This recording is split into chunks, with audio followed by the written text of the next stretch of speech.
माँ, तेरे पसीने की हर बूंद को मोती सा चमकाऊंगा। तू सपने बड़े देख, पूरा करके मैं दिखलाऊंगा। दोस्तों, आप देख पा रहे होंगे रात को 1:27 पर हमारे द्वारा क्रिएट किए गए हर व्हाट्सएप ग्रुप पर हमने रीट की विस्तृत विज्ञप्ति, इसके बाद में इसके सिलेबस को भी और किस प्रकार का फॉर्म हमें भरना है ये डाला है। सबसे पहले न्यूज़ पहुंचाने का प्रयास किया गया दोस्तों हमारे सारे ग्रुप में। तो सिलेबस में कुछ बदलाव हो चुका है। क्या है वो बदलाव, उसी पर बात करेंगे। सबसे पहले बात करते हैं दोस्तों अपने जो सिलेबस थे उसमें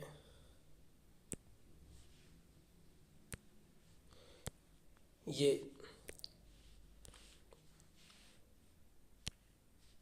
बाल विकास एवं शिक्षण विधियाँ, बाल विकास एवं शिक्षण विधियों में बात करते हैं तो दोस्तों इसके सिलेबस को मैंने गंभीरता से देखा, किसी प्रकार कोई चेंज नहीं है। हाँ, ये अधिगम जो टॉपिक था वो उसे, जैसे यहाँ पर अपन देख रहे हैं, पहले यहाँ वंशानुक्रम एवं वातावरण की भूमिका के बाद शुरू होता था पहले के सिलेबस में, किंतु और व्यक्तिगत विभिन्नताएं इसके नीचे था, किंतु अभी इसको थोड़ा सा इसका डाइवर्जन जो है वो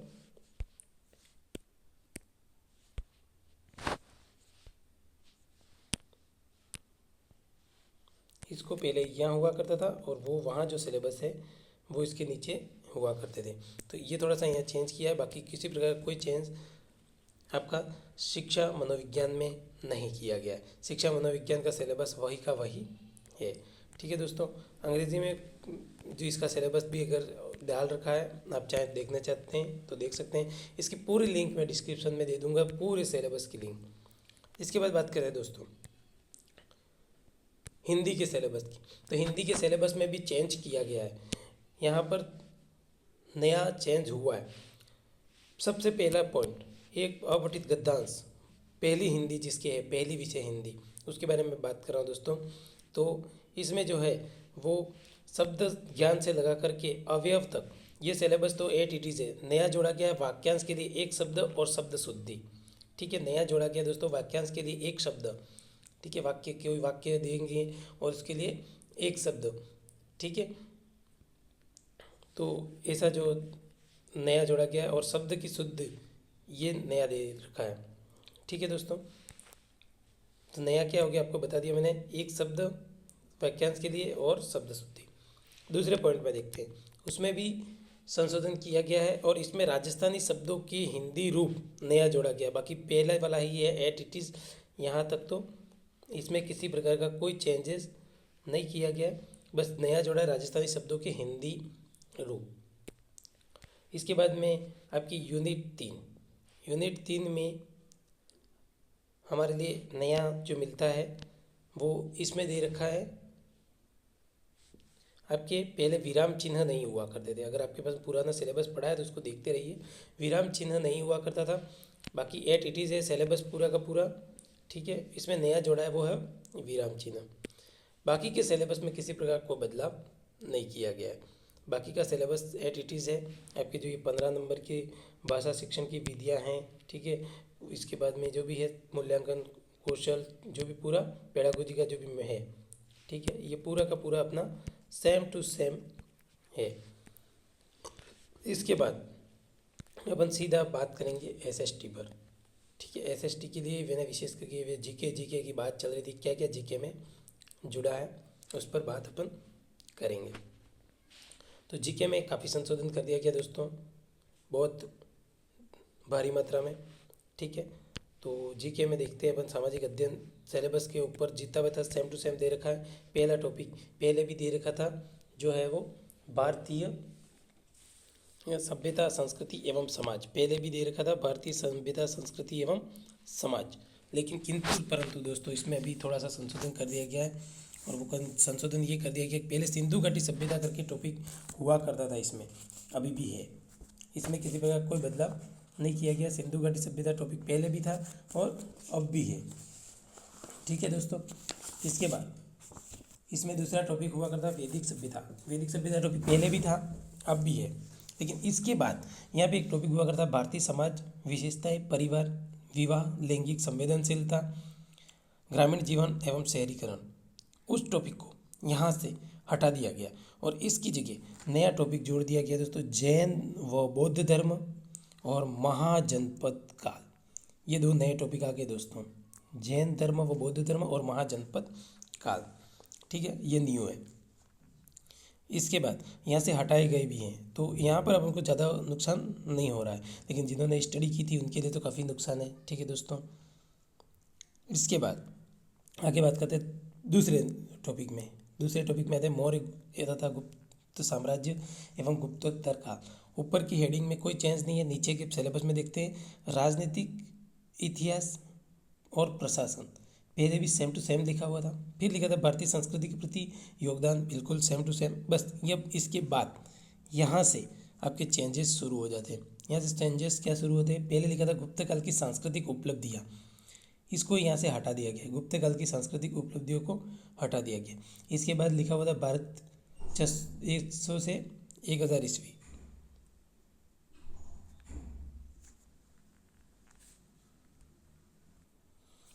तो यहाँ दे रखा है भारत 600 से 1000 ईस्वी, भारत 600 से 1000 ईस्वी दे रखा है। ठीक है, तो ये पहले भी था, अब भी है।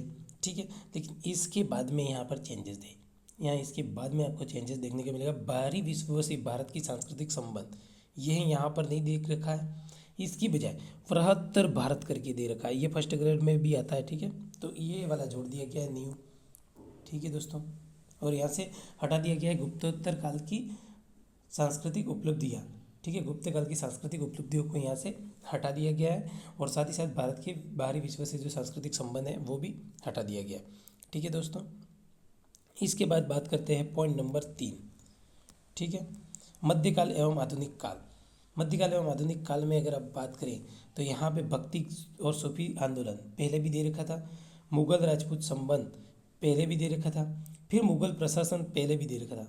फिर इसके बाद में यहाँ थोड़ा सा चेंजेस होता है, इस पॉइंट के बाद यहाँ से चेंज ये होता है दोस्तों कि मध्यकालीन सामाजिक आर्थिक एवं सांस्कृतिक दशा करके यहाँ पर एक टॉपिक हुआ करता, इसमें अभी ये हटा दिया गया। मध्यकालीन सामाजिक आर्थिक एवं सांस्कृतिक दशा टॉपिक को हटा दिया गया। फिर इसके बाद भारतीय राज्यों के प्रति ब्रिटिश नीति पहले भी दे रखा था, सेम टू सेम अभी भी है। 1857 का विद्रोह शब्द पहले क्रांति शब्द दे रखा था, इसमें कोई इतना चेंज नहीं है, यही है, वो क्रांति या विद्रोह एक ही बात है। इसके बाद में भारतीय अर्थव्यवस्था पर ब्रिटिश प्रभाव सेम टू सेम है। पुनर्जागरण एवं सामाजिक सुधार ये भी सेम टू सेम है। और भारतीय राष्ट्रीय आंदोलन यहाँ पर चेंज किया गया दोस्तों, बहुत दिनों को पता नहीं चला होगा, मैं आपको बता देता हूँ दोस्तों। पहले आपके यहाँ 1919 से दे रखा था।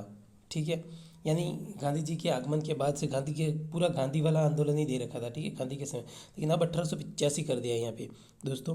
क्या कर दिया, 1885, यानी कांग्रेस की स्थापना से हमें देखना पड़ेगा अब, तो इसमें थोड़ा सा सिलेबस में बढ़ोतरी कर दी गई है। और कांग्रेस की स्थापना से देखेंगे तो हमें बंग आंदोलन वगैरह नहीं आते थे, वो सारे के सारे देखने पड़ेंगे। बंगाल विभाजन से लगा करके कांग्रेस की स्थापना से A to Z यानी थोड़ा सा बढ़ोतरी हुई है।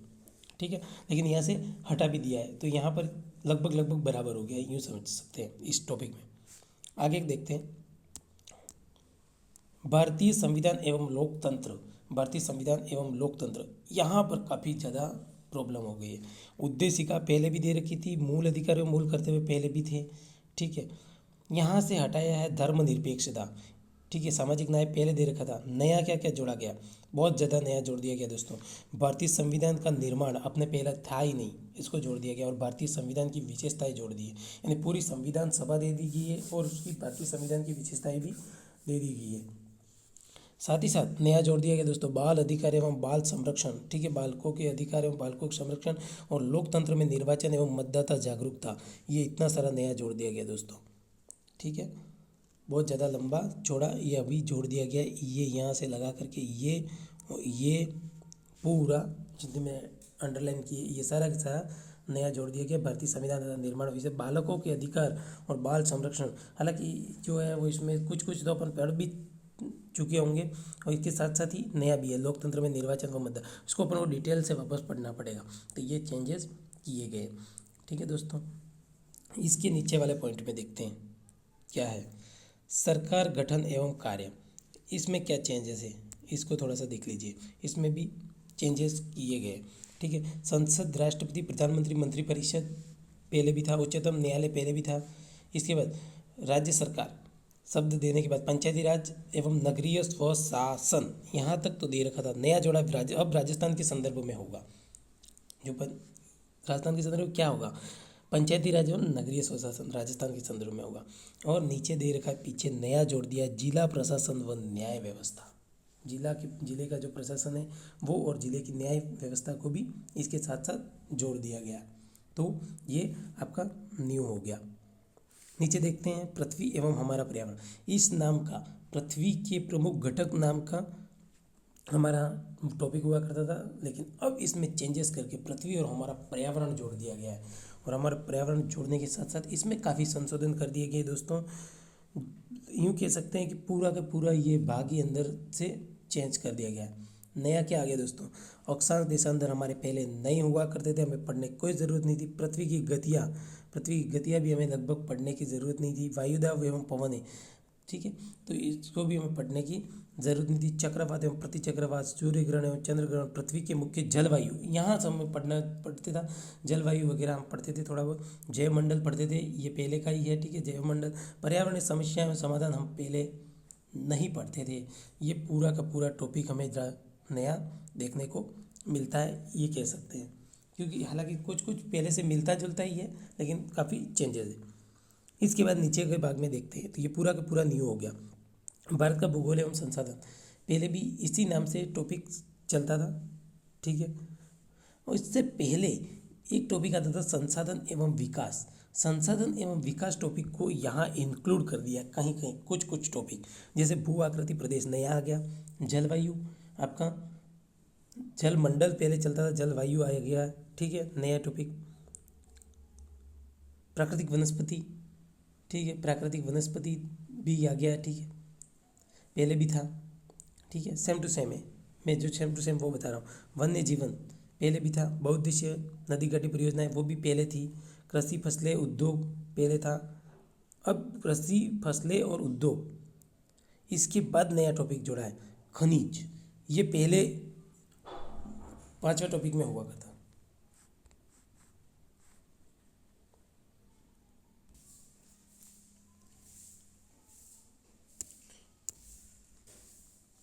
इस संसाधनों के प्रकार ETC जो है वो पहले वाले टॉपिक में हुआ करते थे, अभी इसमें चेंजेस कर दिया गया है। विकास एवं आर्थिक कार्यक्रम, ठीक है, ये विकास के आर्थिक कार्यक्रम नया आ गया। खनिज एवं परिवहन पहले हुआ करते, लेकिन ऊपर वाले सिलेबस में हुआ करते, ठीक है। इसके बाद में नीचे राजस्थान का भूगोल एवं संसाधन नाम का टॉपिक पहले भी हुआ करता था, अभी भी है, लेकिन इसमें भौतिक प्रदेश पहले था। इसके बाद जल संरक्षण था, जल संरक्षण वाला यहाँ आ गया, इससे पहले जोड़ दिया जलवायु एवं अफवाह तंत्र, जिले, मृदा, ठीक है। कृषि फसलों को जोड़ दिया। खनिज के बारे में जोड़ दिया, पहले खनिज के बारे में था, ठीक है। ऊर्जा संसाधन के बारे में, लेकिन नीचे वाले टॉपिक में था, इसके जो 2 टॉपिक दे रखे थे उसमें, ठीक है। राजस्थान में प्रमुख नहरें, नदी घाटी परियोजनाएं, ठीक है, नदी घाटी परियोजनाएं नई आ गई राजस्थान की। परिवहन, ठीक है, परिवहन पहले भी था, अभी भी है। उद्योग पहले भी था, जनसंख्या पहले। पर्यटन स्थल पहले भी थे, अभी भी हैं, लेकिन नीचे वाले टॉपिक में थे। वन एवं वन्य जीवन, ये पहले टॉपिक नहीं हुआ करता था, लेकिन राजस्थान की विरासत, संस्कृति, इस प्रकार का टॉपिक हुआ करता था, तो ये नया जोड़ दिया गया। काफ़ी कुछ नया है। ये जो है 2 टॉपिक हुआ करते हैं राजस्थान के, एक में उनको समेटने की कोशिश की गई है। नीचे जो राजस्थान का इतिहास टॉपिक दे रखा है, इसमें प्राचीन सभ्यता एवं जनपद तो सेम दे रखा है। फिर राजस्थान में स्वतंत्रता आंदोलन नामक टॉपिक को हटाते हुए राजस्थान में प्रमुख राजवंशों का इतिहास पहले टॉपिक नहीं हुआ करता था, उसे जोड़ दिया गया। 1857 की क्रांति के बारे में कोई पहले नहीं दे रखा था, सिर्फ स्वतंत्रता आंदोलन शब्द था, उसमें 1857 की क्रांति का योगदान दे दिया है। फिर राजस्थान में प्रजामंडल पहले नहीं हुआ करता था, अभी दे दिया। किसान आंदोलन पहले नहीं हुआ करते थे, वो भी दे दिए। राजस्थान का एकीकरण पहले भी हुआ करता था, अब भी होगा। इसके बाद राजस्थान के प्रमुख व्यक्तित्व नाम का टॉपिक पहले नहीं हुआ करता था, अब है। बड़ा चेंज, ये टॉपिक पहले नहीं हुआ करता था। राजस्थान की कला एवं संस्कृति, हालांकि पहले ही दुर्ग, महल और स्मारकों के बारे में, मेले त्यौहार और के बारे में पहले भी पूछा जाता था। लोक कलाएँ कौन सी है, हस्तकलाएँ कौन सी है, ये तो छोटा मोटा टॉपिक अपना इस वाले टॉपिक में हुआ करता था, इस टॉपिक में। लेकिन ये टॉपिक बिल्कुल नया जोड़ा, राजस्थान की कला एवं संस्कृति, और इसमें जो है वो चित्रकला आपके जोड़ दी गई है, ठीक है। राजस्थान की विरासतों में राजस्थान के लोक नृत्य नाट्य जोड़ दिए गए हैं, लोक देवता जोड़ दिए गए हैं, लोक संत, लोक संगीत, संगीत वाद्य यंत्र, राजस्थान की हस्तकला, स्थापत्य कला, राजस्थान की वेशभूषा, आभूषण, राजस्थान की भाषा एवं साहित्य। तो राजस्थानी साहित्य तो पहले भी हुआ करता, भाषा नहीं जोड़ दी है, तो ये बहुत बड़ा चेंजेस कर दिया गया है। मतलब ये पूरा की पूरा टॉपिक नया ही जुड़ गया है, यूँ ही समझ लीजिए आप, एक दो टॉपिक को छोड़कर। और सबसे बड़ा चेंज हुआ है अर्थशास्त्र में। अर्थशास्त्र का एक नया पूरा का पूरा टॉपिक जोड़ दिया गया है, बीमा एवं बैंकिंग प्रणाली। बीमा एवं बैंक के प्रकार, भारतीय रिजर्व बैंक एवं उसके कार्य, और सहकारिता एवं उपभोक्ता। ये उपभोक्ता जागरूकता टॉपिक पहले भी हुआ करता था। उपभोक्ता जागरूकता जो टॉपिक था वो पहले भी हुआ करता था, उसको थोड़ा सा चेंज करके अभी यहाँ पर डाला गया है, ठीक है। बाकी पूरा सिलेबस नया है। सहकारिता पहले नहीं हुआ करता था, बाकी उपभोक्ता जागरूकता तो पहले भी था, ठीक है। भारत का भूगोल एवं संसाधन नामक जो टॉपिक था उसमें हुआ करता था अंतिम पॉइंट के रूप में, ठीक है दोस्तों। उसमें उपभोक्ता जागृति दे रखा था, यहाँ उपभोक्ता जागरूकता बात एक ही है। तो नया आया बीमा एवं बैंक के प्रकार, भारतीय रिजर्व बैंक और उसके कार्य और सहकारिता। इसके बाद नीचे देखते शिक्षा शास्त्रीय मुद्दे। इनमें जरा भी किसी भी प्रकार का कोई संशोधन नहीं किया गया है। हाँ, थोड़ा सा संशोधन नीचे वाले में किया गया है, ठीक है। तो यहाँ पे ये किया गया है कि सहायक सामग्री के बाद में सूचना एवं संचार प्रौद्योगिकी प्रायोजना कार्य सीखने के प्रतिपल तक, ये नया इसमें जोड़ा गया है नीचे वाले में। बाकी इस वाले में किसी प्रकार का कोई संशोधन आपको देखने को नहीं मिलेगा, ठीक है। इसमें सेम टू सेम है, बाकी नीचे वाले में चेंज किया गया है, ठीक है दोस्तों। तो ये था हमारा रीट का सिलेबस, जिसमें काफ़ी संशोधन करते हुए बताया गया। मैंने आपको संशोधन, आपके पास अगर दोनों सिलेबस है तो आप भी देख सकते हैं संशोधन को, और मैंने भी आपको दिखाने की कोशिश की। अगर आपको ये वीडियो अच्छा लगा है तो वीडियो को बिल्कुल लाइक कीजिए, और ऐसे लोगों तक ज़रूर पहुँचा देना जो वास्तव में अभी कन्फ्यूज़ हैं कि मैं हमें क्या चेंज हुआ है, पता नहीं चल रहा है, ठीक है। तो मैंने पूरी कोशिश की है, हिंदी और मनोविज्ञान और ये मैंने बता दिया है, ठीक है। तो उम्मीद करता हूँ आपको वीडियो पसंद आया होगा। जो बरा नहीं भावों से बहती, जिसमें रफ्तार नहीं वो हृदय नहीं पत्थर है, जिसमें स्वदेश का प्यार नहीं। मैं हमेशा कहा करता हूँ दोस्तों कि हे प्रभु इस दास की इतनी विनय कर सुन लीजिए, मार ठोकर नाव मेरी पार ही कर दीजिए। मैं नहीं डरता प्रलय से, ना तो मुझे प्रलय से डर लगता है, ना तूफान से डर लगता है। कांपती है रूह मेरी बस इम्तिहान से ही मुझे डर लगता है दोस्तों, परीक्षा से ही डर लगता है। तो मेरी नाव को पार कर दीजिए प्रभु। तो फिर से एक बार दोहरा देते हैं, हे प्रभु इस दास की इतनी विनय सुन लीजिए, मार ठोकर नाव मेरी पार ही कर दीजिए। मैं नहीं डरता प्रलय से, मात या तूफान से, कांपती है रूह मेरी बस इम्तिहान से। आप सबकी नैया को भी प्रभु पार करे, इसी आशा के साथ में, इसी उम्मीद के साथ में दोस्तों जल्द मिलेंगे किसी न किसी नए वीडियो के साथ में। तब तक के लिए आप सबको all the best. REET exam के लिए आज से फॉर्म भी स्टार्ट हो गए हैं, आप चाहे तो फॉर्म आज से कभी भी फिलअप कर सकते हैं। फॉर्म के बारे में भी मैं एक वीडियो डाल देता हूँ अभी।